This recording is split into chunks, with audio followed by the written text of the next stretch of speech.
আপনি বলতে বলেছেন, অবশ্যই বলবো। Today we talk about Eid al-Fitr. Next. Today, inshallah, we will talk about a very, very important topic. Hi বসো। এ বাবা, এ হুজুর আরবিতে খুতবা না পড়ায় কি ইংলিশে খুতবা পড়ায় কে? আরে বাবা, এটা তো ভাইরাল হুজুর, ওই কথায় কথায় ইংলিশ ফুটায় বলেই তো ওনারা নিয়ে আসে।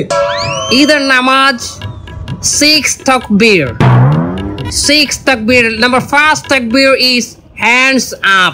তার কেউ বুঝুক আর না বুঝুক ইংলিশে খুতবা দিতে আছে। আচ্ছা হুজুর, মেলা বুঝতে আছি আমরা, আপনি কয়েন।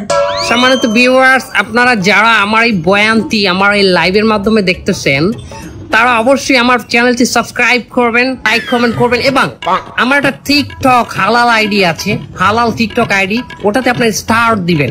আচ্ছা হুজুর, আমার একটা মশলা কয়েন দেখি, এই ঈদের দিন কি মহিলারা পর্দা সহকারে নাচতে পারবে? মেয়েদের জন্য ড্যান্স করা যায়। পর্দা সহকারে মহিলারা অবশ্যই নাচতে পারবে। নোরা ফাতেহি মার্কা ড্যান্স করা যাবে, ক্যাটরিনা কাইফের মতো। কিন্তু নোরা ফাতেহির মতো না, ক্যাটরিনা কাইফের মতো না। আপনি নুরা ফাতেহি চেনেন কেমনে? ক্যাটরিনা কাইফকে চেনেন কেমনে? দোয়া খাই গেলাম নাকি? কতগুলো ছেলে আছে, সবগুলো ফেল।